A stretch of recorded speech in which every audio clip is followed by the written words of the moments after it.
அச்சச்சோ, தலையில முடி போச்சேன்னு வழுக்கை விழுந்தவங்க கவலைப்படலாம்.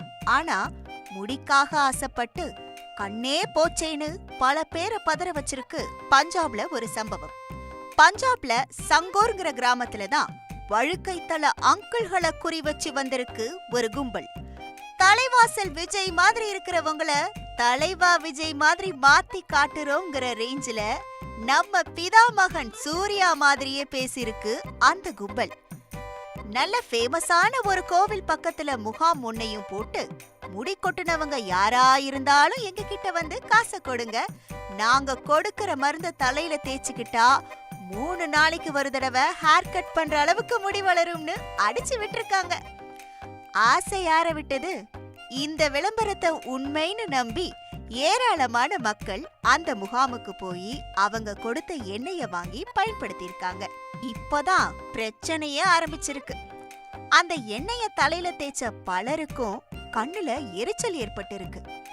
அட, தெரியாம என்ன கண்ணுல பட்டிருக்கும், லேசா எரியும், அப்புறம் சரியாகிடும்னு தானே நினைக்கிறீங்க? அதான் இல்ல, கண்ணு வீங்கி திறக்கவே முடியாம போற அளவுக்கு கொடூரமான வலி. 60க்கும் மேற்பட்டவங்க ஹாஸ்பிட்டல்லையே அட்மிட் ஆகிட்டாங்க.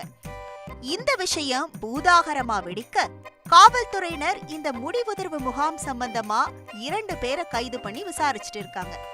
குறிப்பா இந்த முகாமுக்கு முறையான மருத்துவ சான்றிதழோ இல்ல சிறப்பு அனுமதியோ எதுவும் இல்லைன்னு போலீசார் தரப்புல தெரிவிக்கப்பட்டிருக்கு.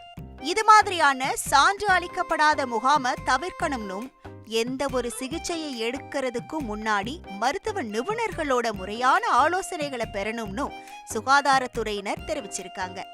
பாதிக்கப்பட்ட அந்த மக்களுக்கெல்லாம் மறுபடியும் கண்ணு தெரியுமானே தெரியலையாம். இனிமேலும் பழைய ஆம்னி வேன்ல ஸ்பீக்கர் மாட்டி அம்மா வாங்க ஐயா வாங்கன்னு ஊருக்குள்ள வந்தா ஜாக்கிரதையா இருங்க மக்களே. முடியலனாலும் சரி, உடம்புக்கு முடியலனாலும் சரி, இப்படிப்பட்டவங்க கிட்ட மட்டும் போய் தலைய கொடுத்துடாதீங்க.